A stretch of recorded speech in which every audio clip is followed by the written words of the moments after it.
What's up? What's going on, everybody? It's your boy DaLion, and we are back with another edition of Combat Zone, powered by Elite Performance 765-499-1005, where the dream of elite fitness becomes a reality. The Fighter's Friend for all your CBD and other recovery products. Go to thefightersfriend.com. Use promo code BWSPORTS1 for 20% off your whole purchase.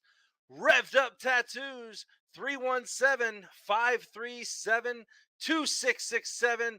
Call to get your next ink or piercing therapy session scheduled today.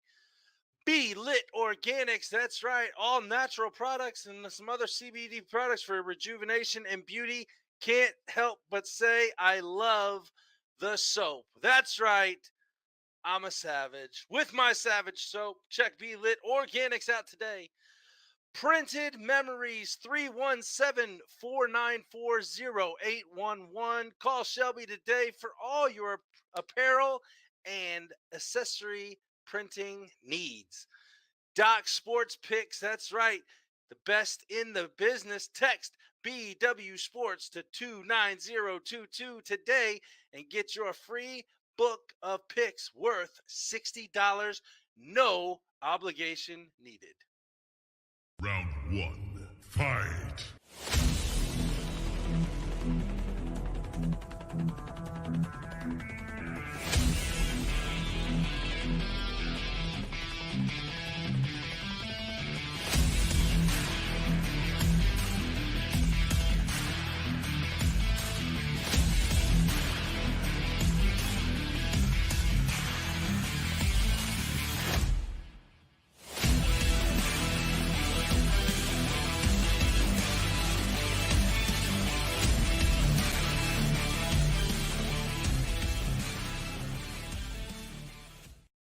What is up? What is happening? Or better yet, what's poppin'? Like our boys over at What's Poppin' Corn Snacks. This your boy DeLion, and we are back with another edition of Combat Zone.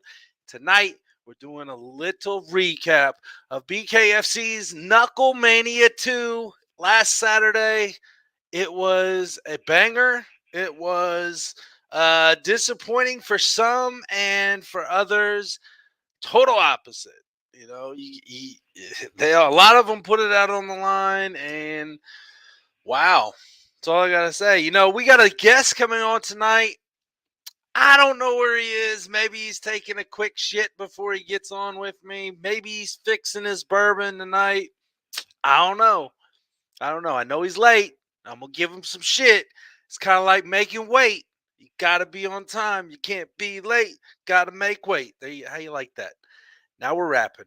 God, you better hurry up. Thank God he came in just then, because I was getting ready to start rapping more. So without further ado, drinking his coffee, of course, nothing alcoholic in that drink down there, Mr. Joe Migz. What's happening? Hey, you already know, bro. There's definitely not coffee in this motherfucker. I'll tell you right now. What? So I'm going to give you a little bit of shit. Being on time is like making weight. All right. Around here, you got to be on time. You got to make weight in combat sports. We'll talk about that here in a little bit. But first, I want to show you this cup that I got tonight just for you. Okay. Can you see what's on it? I got the Godfather right there, bro. I love it. There you go. Nice, man. There you go. This is a special edition cup for the Migz. I appreciate you, my brother. Yes, How well, you been, man? Bro, look, casually late has been my whole life, bro. I was my mother had a 13-hour labor for me, bro. So I've been late my whole life, man. I feel sorry for that woman. And then she had to put up with you for this long. Jeez. That's why she only had me and no more kids, bro. Okay. Now we know what's up with Joe. So, no, hey, we met finally in person in Miami in November. Yep. I had some damn good fights that night. Some interesting stuff has happened since then. And you're at Knucklemania 2. Here we are a few days ago in Hollywood at the Hard Rock Guitar Center. I love that. That place is awesome. So was that your first time being there? No, man. I lived down here for like the last 21 years. So I've seen the Hard Rock before it was the Hard Rock. There was nothing there. They built that shit up. And then about 3 years ago, they renovated it. They added in that Guitar Hotel. They made it even bigger. So actually the layout was much different a long time ago. I must have had a brain fart. I don't know why I thought you were in the Tampa area. I forgot you were down that way. Yeah, I'm down. God, I'm in Palm Beach. So I'm about 30, 40 minutes from Miami, just north of Miami. So, but, everything's a hop and a skip when it's down here, except Tampa. Tampa's like 4 hours from me. Well, and it can take 4 hours to get from Miami to Hollywood at 5 o'clock in the afternoon sometimes too. So that's why I go down to Miami a lot, bro. It's that traffic is killer, man. I only go down for the fights. That's really it. Okay, so you go. So here we are. Before the fights even start, you get a microphone broken. I mean, tell me about this story. You're sitting there minding your own business, talking to some debut guy, and the green-haired geezer shows up. He's at it again. I told him. I said, I got Zello cash out, bro. You can send me cash however you like, man. Got to pay for that microphone. There you go. So, I've been in talks with Gentleman Jack from WWE. He's coming over. He signed a 3-fight deal with BKFC. I talked to him, because I was curious. I'm like, as a pro wrestler, let me find out what the scoop is with this guy's background. So he's actually trained Brazilian Jiu-Jitsu for over 10 years now. He's had a couple MMA amateur fights. So he's got some background, obviously a wrestling background as well, aside from pro wrestling. So, yeah, man, he's ready for this whole bare knuckle thing. That was kind of his thing, too. Like, if you watched, I don't know if you watched him at WWE, he came out, he had the umbrella, he jumped off the top rope with the umbrella. I thought that was pretty funny. But he's actually always had that, the typical, bare knuckle mustache. He's always got his hands up like this in all his promos. So he always had that little, bare knuckle vibe to him, his character at least, But I met the guy, cool guy. We planned to do an interview. I knew Brandon was going to be around. I just knew something was going to go down. And Brandon was talking a lot of shit on social media about this guy, So I was like, all right, let's run an interview. I know Brandon's standing right there. We'll see what happens. And sure enough, Brandon did his thing. So there was nothing that tipped you off that he was going to do this, other than you just seeing him and thinking, all right, it's going to be on once I put this microphone in front of him. Look, I'll tell you this. One thing about me is that I'm willing to go do certain things to help fighters promote their fight. If we want to be entertaining, if we want to create something just to get more eyes on it, and I respect all fighters, guys and girls that get in there, but, you got to sell the fight too. And respect. Some people, it's not their style. This is how they want to do it. 100% do your thing. But if you want to sell a fight, that entertainment value comes in handy. And I'm willing to do any of that stuff. Somebody's like, yo, Joe, I want to do this, this, and this to help sell a fight. Well, let's make it happen. Let's do it. Why not? Let's have some fun before the mayhem. Well, I'm pretty sure you guys was having some fun. Yeah, we had a good time. There you go. There you go. I mean, let's talk about it. The vibe, the environment, everything about Hollywood, hard rock, guitar. What was the actual event place called? It was inside. I know that. But it's the Hard Rock Guitar Hotel. Well, yeah, but wasn't it some type of room? The name of the room or something that it was in? Come on, man. Pull something for me. That's the one thing I needed the whole time you were down there was that one thing. No, that one thing. Show's over. Wrap it up. How did it feel, though, when you got down there? I mean, got into the facility. Great, man. I always like going down there. I love the Hard Rock. Like I said, I've been going there for like 20 years. And it's a great environment. You got pretty girls everywhere.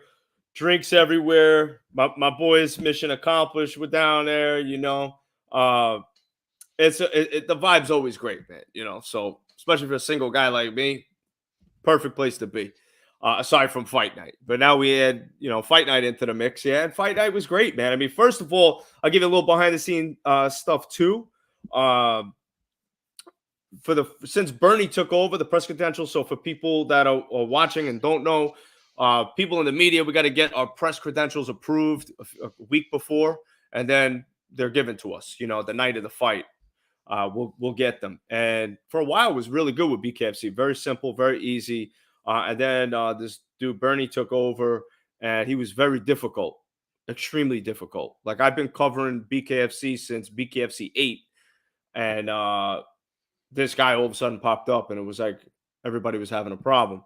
But BKFC straightened it out, it seems like, because when I went down to Hard Rock for Knucklemania, I dealt with Bernie, and everything was perfect, right on time. He said 5:30, you'll have your credentials, and 5:30 on the dot, I got my credentials from Bernie. There was no back and forth. There was no confusion. It was very simple. So shout out to the burn, man. I felt the burn, but it was a good one this time, buddy. You did it. Salud. We don't want to hear about the burns you felt in the past, but I will say I like the meme. I like the movie, I should say. I like the movie Weekend at Bernie's. We all remember that movie. Do you think he saw any of those?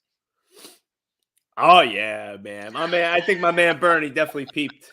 He peeped it. He saw his name on a movie. He's watching it. Yeah, I'd agree. So okay, so we're coming in. The fights aren't started yet. You feeling the people coming in. The environment's kind of shifting to okay. The crowd's coming in. The media's already in. The fighters are walking around the back. They're in the locker rooms. You see BKFC staff just scrambling all over the place to finish up loose ends at all. What are we thinking? What's going on now?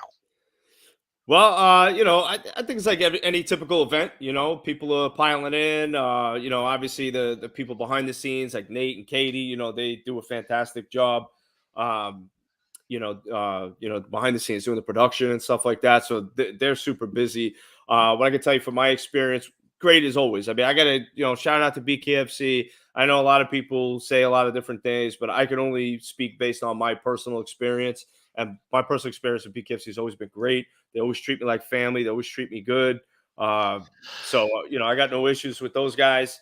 It was great. I mean, I was backstage, went upstairs. I got to check out, I got to do some pre-fight interviews in the locker rooms. And then Nate kicked me out because I didn't know that they're doing a Netflix thing and they got like exclusive rights up there filming. So I'm like, all right, I'll see you guys later. But it's all good. Everybody's super respectful. I did get to hear the pre-fight speeches from the refs and the doctors and all that. It's pretty cool. Everybody's out there piled in. And then met up with Jeff Houston, my man Jeff Houston. We met on stage. I'll put it out eventually. He did an personalized intro just for me, which I always wanted from Jeff Houston. So we did that on the Knucklemania stage. So that was really cool. Yeah, man. I mean, just dope, press, the media got to sit, up close like we always do. I got to meet the Schmo for the first time in person. We've done a podcast together before, but I got to meet him in person. So it was cool to meet him. And, yeah, everybody, it was cool, man. It was a good time. So when you saw Jeff, did you tell him Brittany Carino was coming for his job? Because that's what she's saying. There it is. All right. Well, we're gonna have to let him know. I think we're gonna have an announce off. That's what we need to do. We need to have an announce off, and we're gonna have to see who's gonna fill in for Jeff and eventually take his job. But if Jeff hears that, he's gonna snap. Did you ever meet this guy? That's my dog, bro. That's my man right there. Big Ben. This guy, man, I don't know about this guy. He's good people, bro. That's my dog. He's going to be my bodyguard eventually. Wow, no, don't give him that big head, man. Come on now. He's already got a big head on that body, man. He doesn't need anything bigger. I saw Hey, Ben, you're watching right now. Check your DM on Twitter. I sent you a video of you throwing shirts in the crowd. And it was funny because Ben's chucking shirts in the crowd, and I look and I'm like, oh shit. He's like, what happened? I'm like, you just hit a baby in the head. He's like, oh, my bad. And he just keeps chucking shirts. I want that video. I got you. All right. Let's kind of move into before the main event fights. So you had 4 main event fights tonight. Before those fights, let's talk. I got a couple things I want to discuss. First off, I want to see Jad's. Did you? Is it Jade? Because Jeff said Jade, and when I talked to her and everything, Jade was fine. So I don't want to sound like a dumbass or anything. But I also don't want to be disrespectful to her either, because she'd whoop my ass. Did you see the cut, the split on that woman's forehead as soon as Visens knocked her right there? Yeah, it was bloody, man. I mean, I was right up there. I was pretty close, so I got to see it open up, which was kind of crazy. All the stuff that I tell you tonight, I have not watched Knucklemania on TV, so everything is from a live perspective. Right. Yeah, I did see it. It was pretty crazy. Jade was very. You could tell it was on her mind because she was, checking herself. I don't think she ever got the way she reacted. I don't think she ever got gashed open like that, because she was very, she reacted a few times to that cut. It was definitely disturbing her, probably messing her vision up. So you could see it was a disturbance. But to her credit, she continued to fight. She's a dog, a lot of fun to watch. She's got a lot of heart. So, unfortunate situation with bare knuckle. These things happen, man. Yeah, they tend to happen. When you're dealing with bare knuckle, skin, and bones, that's what you're asking for. Yes. So. Yeah, and then on the media side too, just a side note too, we got new faces coming into bare knuckle. We got the OG people, the real OG people that have been there, like even before me, like the Fighting News. Those guys are legends. My man Steve, he's at every event. I don't even know how he does it, but God bless him. But guys like that. Now now BKFC is getting. Now I'm seeing it because I go to a lot of these events and I see who's always showing up. So we've seen the Schmo now show up for the first time. MMA Junkie, they've been covering for quite some time, but this is the first time I actually, and for me, maybe somebody else saw a rep from MMA and Junkie at an event, like actually sitting at the press table covering it.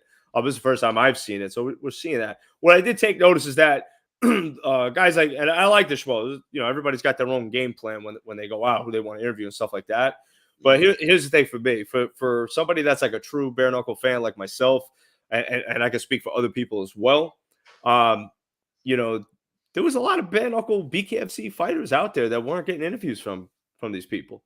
And it's like, to me, it's like, if you're going to cover the sport, make it your business to interview as many people as you possibly can. Learn something new, meet a new face, I get it. They were there really for Perry and Mendez. You could tell, because right before the main event, Palomino's fight, Schmo was nowhere to be found.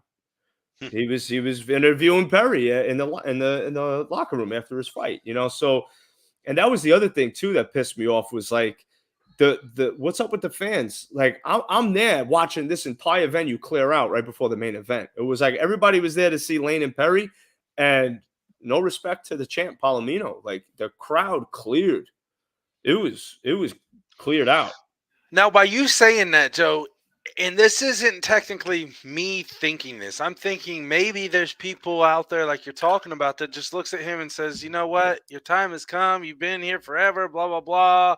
Let's move on. We're getting sick and tired of seeing you. How do you think a normal fan's perspective is out in the crowd?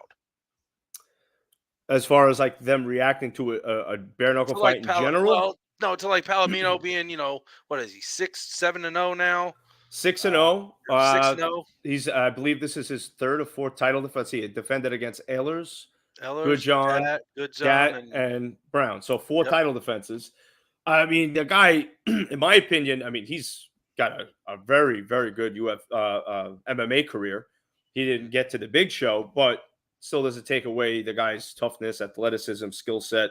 He's very, very good in bare knuckle. Let's face it, he's very good. We've seen a lot of different sides of Palomino. We've seen the knockout power, like we did to Ehlers, who Ehlers was running through everybody until he hit that wall with Palomino. And then we've seen other things like Palomino. He's like, hey, I'm gonna pick off Goodjohn for 5 rounds, and that's what he did. So Palomino's a very talented guy. I saw the fight. The way the fight went is kind of how I figured it was going to go. But for a lot of the Miami people stayed, obviously, you could tell. Palomino fans stuck around. There's no question.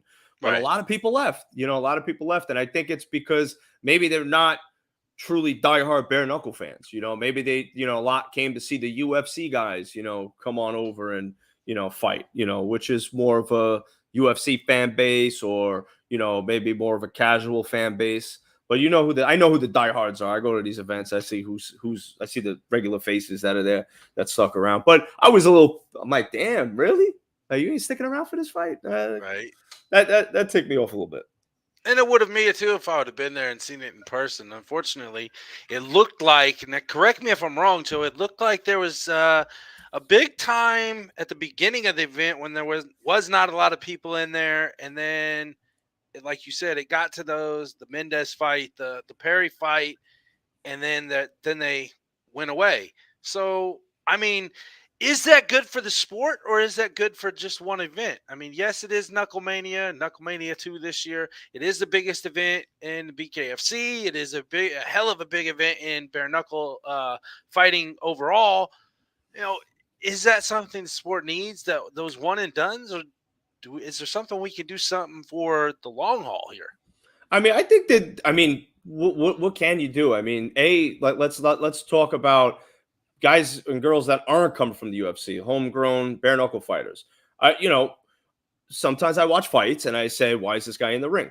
Mm-hmm. You know, there's plenty of them. And the reason I say this is because I know, you know, I train in gyms. I know a lot of fighters and I know a lot of people that work their ass off to get opportunities.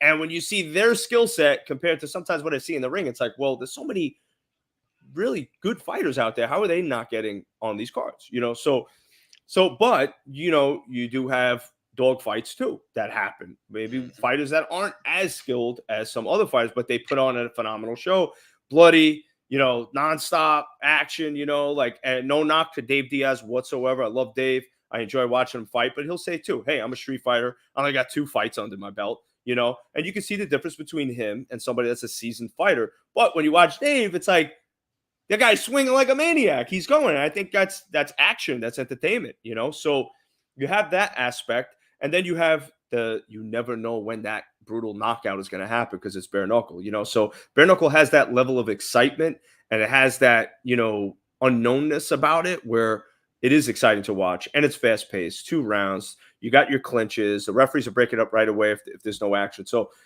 I think they incorporate bigger names to get more eyes on the sport. You know, so I think it's a good move. I don't see anything wrong with it, but you know, you have fighters that'll complain and they'll be like, "Hey," and all respect too, I'm working my ass off. I'm a company guy or a company girl, and I'm trying to get all these fights, and I'm getting paid shit. But you get a big name over from the UFC that's saying he's making more money than he ever did while he was with the UFC. You know, so I can understand from the fighter's point of view, you know, as well. You know, so there's a lot of different aspects we could get into about all that, you know. Oh yeah, I mean, hell, we could do this a series. We can make like a hell of a nice series out of this, but you know, not tonight. Not tonight. I know you know you're feeling good. I'm feeling good. Oh yeah, we can keep going if you'd like, but yeah, man. I mean, I'm down, bro. I'm just fucking sipping a drink, and you know, shout out to the people in the chat too. Brittany, thank you for joining tonight. You're awesome. And my man Big Ben, I mean, bro, don't give him a shout out. No, he's making my head.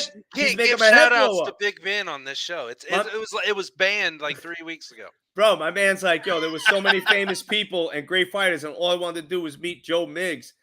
Bro, salute, bro. Cheers, man. There you go, Big Ben. We all love you, buddy. No, we like just busting your balls.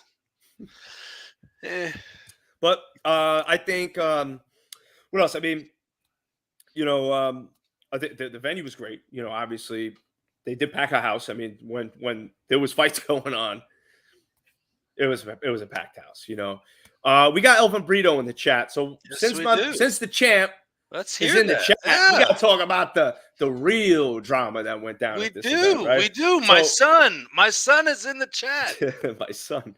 So listen, the GOAT, right? The GOAT. So I'll tell you what. I interviewed Elvin. You know, I interviewed you before the event started. I said how great you look in gold. Been covering BKFC since the 8th show. Watch my man Elvin Brito grow with the promotion, and congratulations. You know, but there's some interesting stuff now that you're the champ, Elvin. Everybody talking about my man Elvin, right? Everybody's talking. I talked to Jim Ehlers. Jim Ehlers is like, want my belt. I want my belt. Jim Ehlers is like, hey, I beat Elvin. I beat Caleb. They were fighting for the title. I want my shot. So Ehlers is going to get tested. He's got the Conor Tierney fight coming up, 165, right? We'll see what happens there. But then, all of a sudden, Palomino. Now, I was wondering, I tried catching up with Palomino before the event. And I was going to ask him, Palomino, everything goes according to plan. After the fight, I know you're going to have the mic.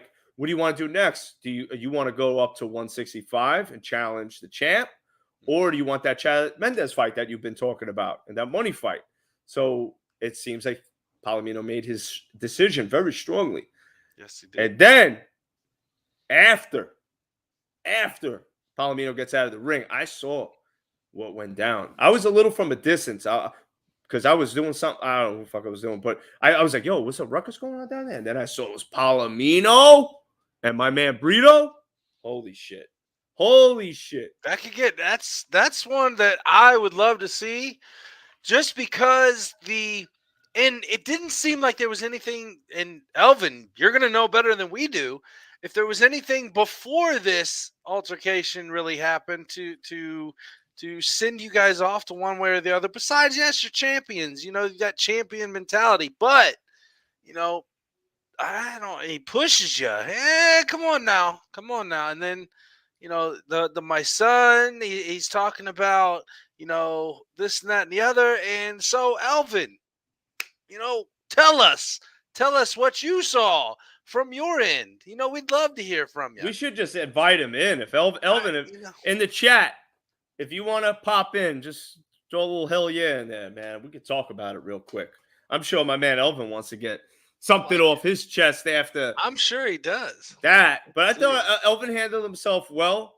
Does it always have to be a brawl at a BKFC event? There's always somebody fighting and pushing. You never see this shit in UFC. I love it. It was almost at one time everybody looked at it and said, oh, this is too like WWE scripted, this, that, and the other. Well, I will tell you, a lot of this shit that happens backstage is not scripted. Some is, and yeah, we're not going to lie to you, but some isn't. Some is set up. Yeah. I could see it. I mean, look, I ain't fucking stupid. I go to an event, I could tell what's going on. You know what I'm saying? I know when they're telling somebody to hang back for a minute and telling them to go. You know what I'm saying? I've seen it happen quite a few times. But who cares? At the end of the day, why not, man? Imagine like when we were growing up, right? I was a big wrestling fan growing up, especially during the Attitude Era. That was a lot of fun because it was good drama, good storytelling. You didn't know what was going to happen. And then they got into the ring to have a choreographed match. Now we're in bare knuckle. We're having a knockdown, drag out fist fight with professional fighters that so happen to have some entertainment value behind the scenes as well. So incorporating those two, I think, is great. So, you're always going to get people online that are going to hate. Though. I mean, they got to learn it. They got to learn how to do it. Hey, man, it's a young promotion. That's the other thing. A lot of people. No. I wasn't saying that the promotion itself. I was saying that the fighters itself. You got to learn how to push your own fights because, unfortunately, like you did say, they are young. The promotion is young. They are still kind of learning different things and figuring out what the best way to go. Different ways are on certain aspects. So fighters, you got to learn how to do it yourself. I mean, what got you there? It wasn't just your fighting, because there are a lot of people that, yes, they want to see you. They want to see you fighting. Obviously, that's what you're there for the major deal. But like we were talking about, you got backstage, you got promotional stuff and videos, pictures, photo shoots, this, and this, and this. You got to sell the shit, because if you're not selling the shit, why and how can you depend on anybody else to? Regardless if it is technically what they're supposed to do. You gotta, yeah, man. I mean, when I, just like anybody else, when you see, a brawl break out between Mike Perry and Julian Lane, obviously you're going to be interested in how this is all going to turn out. You're going to be interested in it. So, yeah, I think so. And again, like I said earlier, it's not for everybody. Not everybody wants to be that character. They just want to get in there and do business. And again, I respect that, because this is people's careers. That's why, there was a little, not going to mention any names, but I was approached by someone or a couple people that were like, yo, man, like, I didn't like, and it was a fighter. I didn't like your pick. You picked the wrong person. And that was funny because I purposely never make my picks public, ever. As a matter of fact, I don't really tell people my picks. And it's just only for me is because I want to maintain professionalism. When I go to events, I have sponsors, they pay me, and their expectations are when I go to events, I'm interviewing everybody. I can't make picks. If I make picks, that means 50% of the card is not going to want to look at me. They're going to say, fuck you, dude. Like, you picked the other guy to win. I ain't going to fucking talk to you. Right. And I get it, So that's why I don't do that. So there's definitely some miscommunication out there, or somebody saw a post and thought it was me. It's not. I could guarantee you, I could put any amount of money on it. You will never, ever, ever find a post of me saying anything about who I think is going to win a fight. I just don't do it. Period. End of story. These are people's careers, and I don't feel I'm even qualified to make predictions. I think whoever's been in the trenches and the real true professionals and the warriors, if they want to decide, hey, I got a pick to make, well, I think they have the right to and the qualifications to. I don't, so I stay in my lane, and that's how I am. It's a respect thing. But the point I was trying to make was like, hey, listen, I it's people's careers, it's fighters' careers, right? They have to choose the path that they want to take. If they want to take that entertainment side to it, like Lorenzo Hunt's really good at it. Brandon Lambert, we could throw his name in the mix because the guy is always doing something crazy. But Palomino too. Palomino comes off his own way. When he gets pissed, he gets pissed. But he's not like I don't think, and Elvin will probably disagree with me, but I don't think Palomino takes it to that next level. Like he don't bring family involved and shit like that. You know what I'm saying? Right. So everybody's different. Definitely a level in shit talking, regardless of what you're involved in. You don't want to bring, and I have always been like this. I'm not going to bring a family in. Like Perry was sitting there saying to Lane that he shouldn't have brought his family in. I agree with that. You come at me all you want. You come with everything you got, but don't cross that line. It's how it's always been. And, if you're not like that, not you, but anybody, if you're not like that, that's fine. Now, I will say, obviously, 100%, everybody knows my bias opinion on the women's title fight because Britain's my girl. I mean, it's always going to be that way regardless of what it is. But to your point, I totally understand and get what you're saying. When it comes to, you can't necessarily, if you're in media, you can't necessarily predict what's going to happen between this person and put it out there for everybody because you're not odds makers. If you want to bet, that's fine. I'll give you my suggestions on picks for your bets, but that's on you. One thing I'll tell you, and it's not a pick, it's just if I think it's a good bet. Like if I see like I thought Julian Lane was a good bet. Some people are like, I don't know. And they were right because I lost money. But it's not that I bet on Julian Lane. I bet on Julian Lane because he was a good underdog. I mean, it was a plus 300 underdog. That's a good underdog because Julian Lane's a tough fucking guy. And that fight could have gone either way. And, it was what it was, But that was a good bet. I can tell you that. I mean, what the fuck? I'll tell somebody I think it's a good bet. Yo, Kyle. Kyle says, Migz pick Mike over the schmo. Yo, my man Mike's a tough dude, right? And Mike's in the Air Force. I don't know about the schmo. I know the schmo got some grappling background there. So who knows? Who knows? Yeah, I'd like Arnold to see says he's got a ton of experience. So. Yep. All right. Schmo was a good dude. What did you think about that Townsville getting rocked and knocked out by Trujillo? That was beauty in combat sport. So there's a lot that a lot of people don't know about Gustavo Trujillo. Okay, I'm gonna give you some little insights on this guy. He's laying it down here, folks. So at BKFC 8, I saw Gustavo make his debut, and he got I want to say 37-second first round fucking knockout because this guy's got fucking dynamite in his hands. He's dangerous. He's very strong dude. He's got Mike Tyson power. This guy, it's ridiculous. I've watched a lot of events. I've been to a lot. I've seen a lot of fights. This guy's special.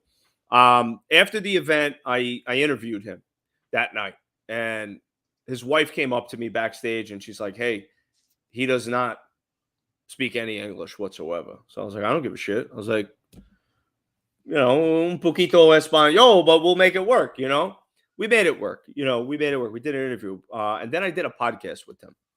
His wife did the translation. What I learned about Gustavo is that obviously Cuban. He defected to Dominican Republic. He had to get out of Cuba. Bad spot. He was homeless. He almost got murdered twice while he was in the Dominican Republic. While he was homeless, he was eating out of garbage. The struggle was pretty intense for him. He picked up MMA 4 or 5 years ago. That's when he started his combat sports career. 4 or 5 years ago. So it just shows how talented Gustavo Trujillo is, because he hasn't been doing this for very long. But the man has a natural ability. He's got incredible power. And I think he's going to be one of the greatest bare knuckle fighters. But there's a caveat. We have not seen him tested yet. I have not seen Gustavo get hit hard yet in BKFC. I haven't seen it. Obviously, he had Bellator's quick stop in Bellator. It didn't work out to the way he expected, I'm sure. But in bare knuckle, it's a different story. But I would like to see a fight where Gustavo Trujillo gets challenged, gets hit hard, and I would like to see how he reacts to that. But for right now, he's a fucking force to be reckoned with. And it looks like him and Lorenzo got this unsettled business, man. Well, Trujillo settled it the first time around. Can he settle it a second time? I think it's very possible. You look, like you said, he's a powerful son of a bitch. He hits like a freight train. I wouldn't want to get hit by him. No, and then you got, on the other end, Lorenzo Hunt. Now, there's a lot of question marks on that first fight. So, yes, he clipped Lorenzo good, split his lip. Lorenzo went face first on the mat. I was there. I witnessed it firsthand, live. Ringside. Was dope. It was a great fight. Quick. But Lorenzo got right back up. And although he didn't have his legs, I've seen other bare knuckle fights go on where guys were in much worse shape and they continued. And I think Lorenzo could have continued that fight. And I think it's a legitimate rematch. 100%. A legitimate rematch. Is it going to be for the title? That's a question, because now Lorenzo's holding that 185 belt. I don't see Trujillo going down to 185. It's not going to happen because Gustavo, I think the lowest he fought in BKFC was 205. So will we see him fight Hector? Who? Gustavo. Nah, they're boys. They ain't going to fight each other. Okay, well, they're not going to fight each other. Is he gonna still compete, or is Hector done? From my understanding, from what I remember, I could be wrong. And if Hector hears this, he will call me and say, "You're wrong." But I remember he signed originally a 3-fight deal with BKFC. So he fought Mundell at 10. And then at 12 in Daytona on 9/11, he fought Kendall Grove. So 2-0. And then he got the title shot against what the fuck's wrong with me right now? Who did he fight for the belt? And he won at BKFC 22. Joe Riggs. Yeah. And that's when Lorenzo jumped in. So that his 4th fight was against Lorenzo. So I guess he increased his contract, but I don't know what that contract. I don't know what that new agreement is. So I don't know. Well, when you get that information, you let us know. We'll get you back out here so you can say it. Now, we do have a special guest that just showed up with us. He is the only undisputed 165 pounds. He is the champion, Elvin Leon Brito. What is going on, brother? How we doing? There he is, the champ, baby. What's up, guys? Hey, I'm tired as hell. I've been working all day. I gotta move my goats. So I've been moving my fence and everything. And he still finds time to come in I and didn't talk some want to shop snub you with guys, us man. real I didn't quick. want to snub you guys. You're like, oh, Elvin, jump in here. I'm like, all right. Just let me real quick, Appreciate you, shut up give bro. us quick. give us your thoughts on what that altercation, how it happened, why it happened, and Well, where it's going to it go was from no here. big deal. I mean, like, I already knew, like, there was a huge chance he was gonna push me. So I already knew he was gonna.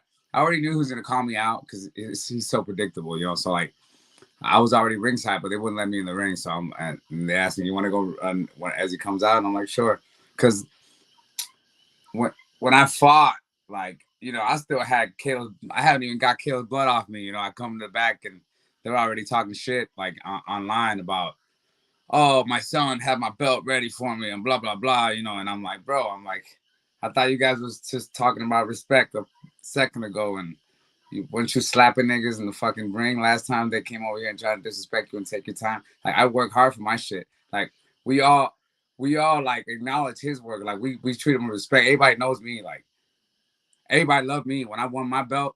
Everybody was coming out to me. The staff, every fighter, everybody was coming out to me and congratulate me because everybody know how much I love this sport, how much I dedicate myself to it. People come over here for free. I be not everybody, but like some people, they don't got shit. I do shit for people all the time. Like, we love this shit. We love fighters, and everybody knows that shit. So I was like, yo, why are you talking all this shit, online? And online, he's like, oh, you're stupid. Oh, you don't know anything about fighting. You open, closed mouth don't get fed. I'm like, well, closed mouth don't get fed. Open wide, because I'm coming, baby. And it's okay. It's okay because he ain't even my next opponent. Like, I'm not even worried about him because I gotta fight whoever wins against Tyranny and Jim. And then I got a whole bunch of people lined up. I got a whole bunch of people that are fucking working. They're putting in work against actual competition. No, but I didn't get a freebie belt, and people are working. It's 165 division. He hasn't fought in this division. He's got people lined up to fight him. So I know we're not going to be facing each other anytime soon, but he did ask for it. It might not be this year, might not be next year, but sometime at some point, my son, I brought you into this bare knuckle sport. I'm gonna take your ass out, son. Don't ever fucking forget that shit. I'm gonna be the one to do it. I've been set apart for people like this dude. I'm gonna take his ass out.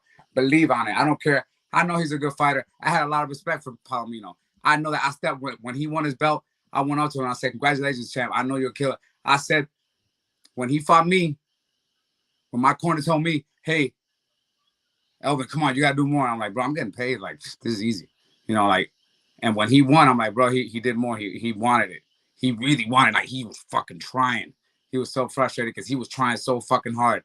And I'm laughing, because it was easy for me. It was the easiest bare knuckle fight I've had to this point. Well, Jim was the easiest because he knocked my ass out real quick. You know what I'm saying?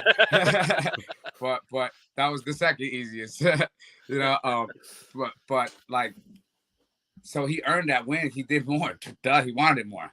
And I even admit it. And he acting like I'm not a champion because I could admit that I wasn't ready for that. Like, and I stepped up to him because why wouldn't I? Like, he's calling for me. He's calling me a son. He's being disrespectful. He's a hypocrite. Like, I don't like the prima donna shit. Like, especially me. Like, I don't project any of that.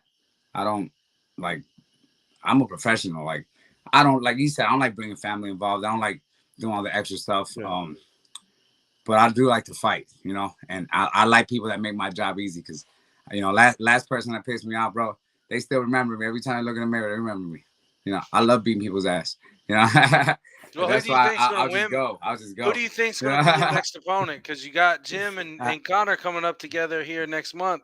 Who do you got? It doesn't really matter, Like I said, it's not going to be Palomino, so it's just that's just shit talking, And you got to let them to a certain point, but it's part of my philosophy. I really believe everybody can do whatever they want, like, and I'm okay with him doing it. But it's part of my philosophy too that we are all accountable for the things that we do and say. So, that shit's not gonna go. I'm not. It's not gonna go unnoted because I told him I'm gonna note this shit, and that's the only reason we stepped up to him.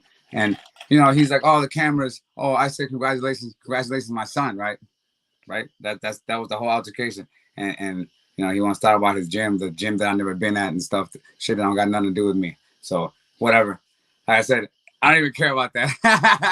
But like I said, I'm not training to fight him next. So that's just some Knucklemania shit. I think it was cool for Knucklemania. It was just, you know, just some hype, you know, skimming the cameras a little bit. It was good. It's some shit you only see in Bare Knuckle. And it wasn't fake. It wasn't pretend or anything. You know, I did walk all the way to the end and then turn around and smile and shit, but that's just how I am. Well, Joe, before he goes to bed, you got anything for him?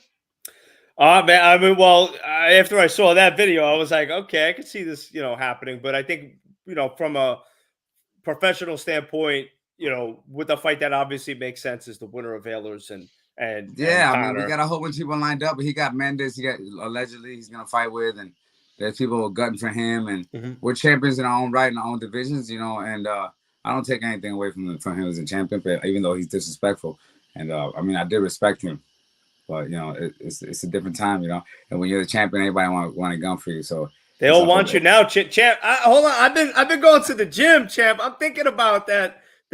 You know, let me try to get. Hey, watch out! He's coming for that 165 belt. And I'm gonna tell you right now, you know, I've been fighting. It's been bare knuckle 4 years now. You know. Yeah. And when I first started, I got 7 fights in the start. I was a 155 and fight 165. You know, I've been slowly working. You don't get yoked from one day to the other unless you're fucking juicing or something. But we've been putting in work. We've all been putting in work. You know, we got guys. Britain's the same way, and Christine. You know, they've grown in the same sport. You know, and I point them out because. They're both champions in their own right. It was an awesome fight, and they both showed so much progression. And Christine's a beast, you know, and you know, so I definitely got so much respect for them. And that was a hard fight for me to watch because I love both of them. And like I said, I love the bare knuckle guys, especially the regulars. We've all been here for a while since BKFC 3. So me and Christine debuted together, and me and Britain have been putting a lot of blood, sweat, and tears and shit into this. So that was a real important fight for me. And those are 2 champions. So. A lot of love and respect for my guys. That was the people's main event. Absolutely, man. I mean, like I was telling people, I'm like, bro, I was telling people, like, the true diehard bare knuckle fans, the main event for them was Britain and Christine. That was that to us. Like, and no disrespect to anybody else, but there's so much history between those two, and it's been and you know, the last time they fought was a long time. Was that 3 years ago? Yeah. You know, it's the history, and like I said, it's bare knuckle. It's bare knuckle. That's for real bare knuckle fans, you know. And then you know, there was a lot of good fights that night, you know. And Palomino is the greatest fighter in the world according to the people in Miami, so like, he's good too. So like, but it's different because the girls, they have so much history. They got so many fights, and they've been putting so much work. They don't even look the same as they did. Just like all of us that have been here for so long, we don't even look like the same as we started because we've been so dedicated to the sport. So you're prettier now, aren't you? Oh yeah. Well, he got all that gold on him, bro. Right, You know? he's got that gold. He's prettier now. Yeah, it's funny, but and you know, I'm in a particular situation because I'm always cool with everybody, you know. But I'm the champ now, so like, you're not gonna push me around, bro. You know, like, sorry about that. Like, I'm cool, but I will fuck you up. That's what we do. What we do, baby. Elvin, Leon Brito, man, my brother, we appreciate it. Thank you for coming on with us before you take a nap for the night. Again, the 165 All right, guys. Hey, man, I appreciate champion. you guys. I'll see you soon. Whatever, as soon as I get a chance, I'll be at BKFC with either fighting or watching. You know, chilling, bro. Either way, man. Let's catch up as always, my brother. I'll see you guys. Thank you. Right on, brother. Right on. Well, that was awesome. We had a little chit chat with the champion. Yeah, we appreciate him coming in. Shit, dude. I had my son in parentheses written down, and that was just perfect, man. Perfect timing, man. Yeah. And I think I think Knucklemania was overall very good event. I saw some stars out there, some UFC peeps. I saw Valerie Lareda, who was looking gorgeous. I saw Rashad Evans out there. A man by the name of Alessio Sakara. Yes, I do. You had a picture with him, didn't you? That's my guy. Alessio's my boy. So I did the intro. We forget, man. I've been in the MMA scene since like 06. Oh, bro, then you're way better than I am then. I'll tell you this. So Alessio, he's been dying to fight for BKFC. Dying. Like we talk all the time. He wants to get in the heavyweight division. He wants to fight. So I did the introduction. I introduced him to Nate Shook, and they had a nice conversation. And it looks like Alessio Sakaro will be joining the BKFC roster in the heavyweight division soon. So stay tuned, heavy hitter. My paisan. Look at all this Italy. shit that my man Joe Migz brings to the combat zone and drops in, man. I love it. You know, we're dropping pixie dust wherever we go, bro. You know, we're casting spells on people. We're breaking news. You know, whatever. I was just playing. Okay, so what is the drink of choice tonight? Yeah, actually, I've been on a vodka kick lately. Oh, I've been drinking vodka. Usually I'm a bourbon whiskey guy, but lately I popped off on some vodka. I'm like, I'm gonna chill with. You got to clear my system out a little, so I'll drink vodka now instead. Because vodka is nowhere near as powerful as whiskey and bourbon. Oh, but man, vodka would clean my system out all ways of Sunday. So I'm good on the clear liquor, man. I'm good on the clear liquor. All right. You've never been to Combat Zone before, Joe. Never been. Around here, we do something called Rapid Knockout.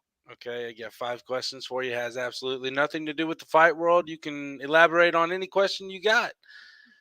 All right, chopping vodka. What is that? Chopin vodka? Have you ever heard of that? That's not part of Rapid Knockout. My brother Tom Racker over at Checkers and Wreckers brings up chopping or chopin vodka. You ever heard of that? Chopin, no, bro. Tom, thanks for the comment. Let me know, man. Let me know what chopin's all about. I'll give it a shot. Oh, this probably in those White Russians, isn't it? Do I know if Jorge Masvidal is going to join BKFC? No, he's not. I don't think so, man. I think my man Masvidal is going to get paid in UFC, get that Kobe fight, and I think he's going to, eventually ride off into the sunset with his own promotion. I don't think he's going to do that.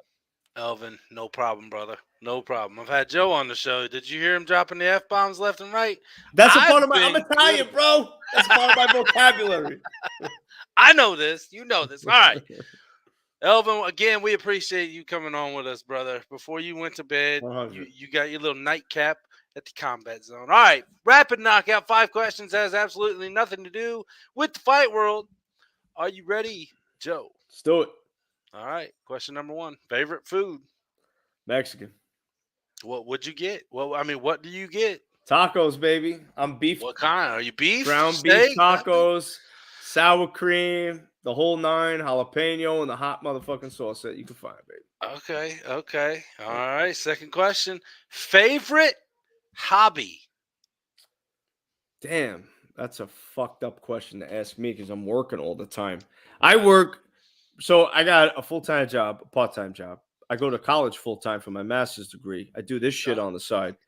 I'm fucking busy all the time. So it's really hard. Do I have a hobby? I like to fucking play video games here and there when I have some time. I like to go to the gym. I train at the gym. I box. I do weightlifting whenever my back's not all fucked up. I was gonna say, because you've done something to your back at a few years ago? Yeah, I got to an accident. I had a weightlifting accident, and it gave me 9 herniated discs in my back. I have a pinched nerve, a collapsed disc in my C4, C5, so it's pinched the nerve. And some weeks I am in excruciating pain. Other weeks I feel like I'm 22 again. But, everything's recovery. That's when you want to have a date, right? That's when you want to have a date. That's when I'm cooking dinner, Netflix, we're doing the whole thing.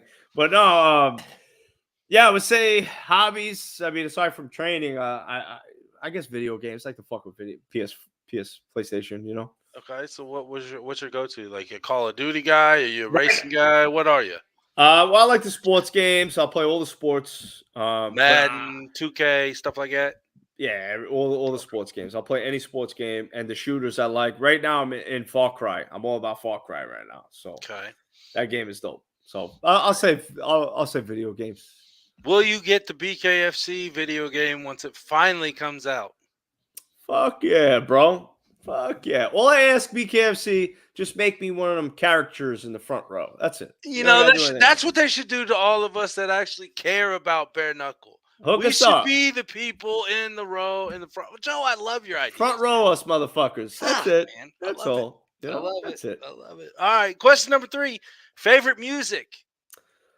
Man, that's a tough one, bro. I like them all, man. Depends on my mood, But I like, I'm old school hip hop, so I like Biggie, Jay-Z, Tupac, Eminem.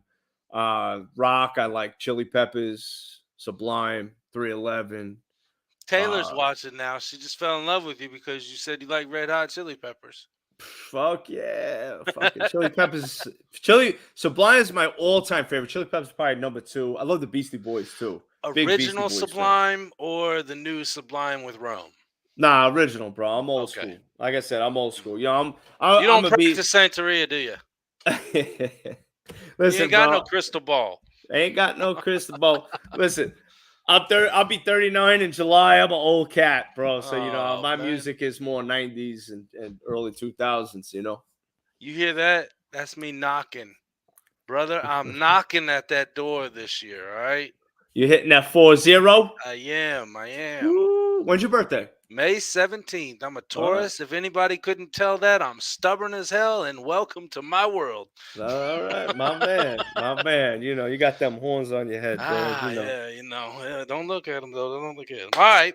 So what would your go-to go in the gym when you're cranking it up, when you're hitting that boxing, that heavy bag, and you're flowing in the gym? What are you listening to?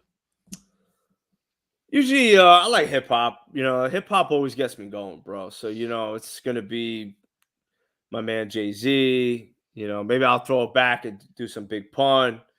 Or sometimes I like Fearless Motivation, bro. Them tracks are good, man. They keep you going, get some motivation speeches going. I like that a lot. So sometimes I'll be corny and throw on Rocky music or throw on, Hulk Hogan's theme song. I don't know.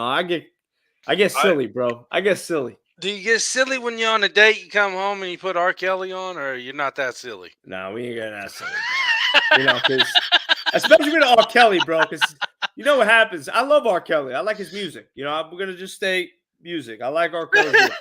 What the man stands for is a totally different ballgame. But I'll tell you what, if you want a girl to pull her panties up real quick, you ain't playing. You put R. Kelly on, you could call it a night, man.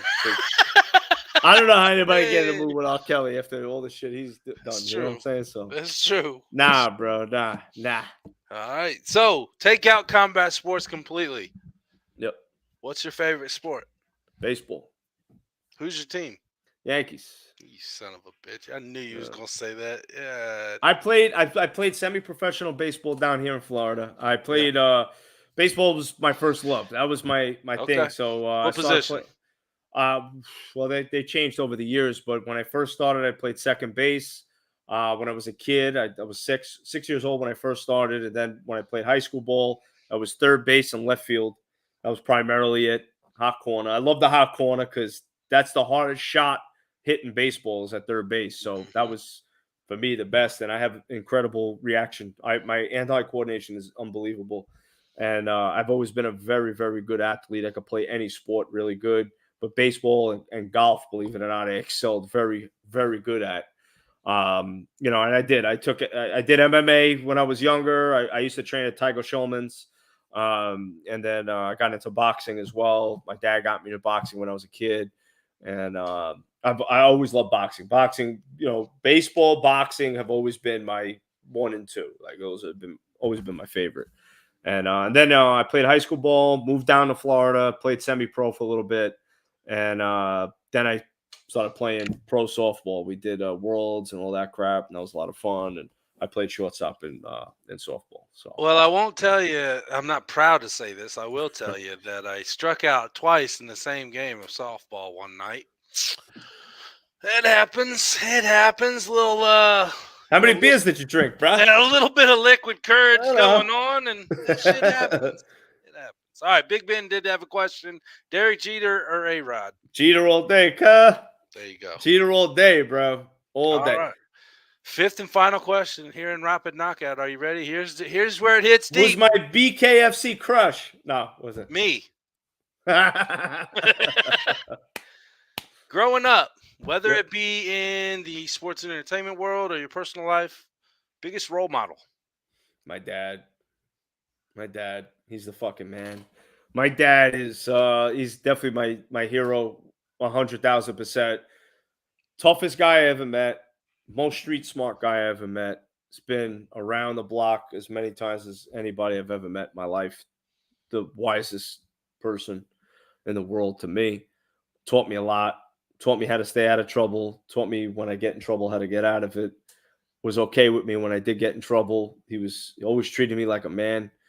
My father battled cancer when he was 48. He had stage 3 bladder cancer. Went through chemo. Tough motherfucker. Beat it. Had heart attacks. Beat it. Just tough as nails. My dad is way tougher than me. I'll tell you that. Way tougher than me. He's tatted. Like my dad, I call my dad like the real Joe Pesci. Like what Joe Pesci tries to act like, that's my father. My dad's all tatted up, Harley Davidson guy. I call him a guinea on wheels, bro. Like he's the coolest fucking guy in the world, and he is 1,000,000% to the day I die. He's my guy.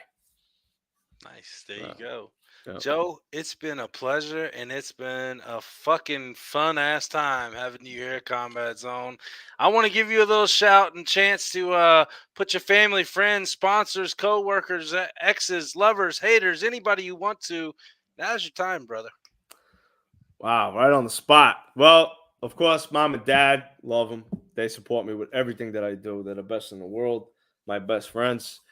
Shout out to my boy Jay Lovato. He helped me out. So I had right before Knucklemania, I had unfortunate news that my camera guy could not make it. It was a tough situation. It was last minute. Things that I had planned did not go according to plan. But what do you do, right? When shit happens, what do you do? Do you let it affect you, or do you rise above it and overcome it? So obviously, of course, I'm going to rise above and overcome it, because in my mind, I'm the best at what I do. So I can never let anything affect me. So my boy Jay, thank you so much. He came out, he filled in. He's a huge bare knuckle fan, so it was perfect. He came out, he held the camera. He did his thing. He was my guy. He helped me so much. So Jay, big shout out to you.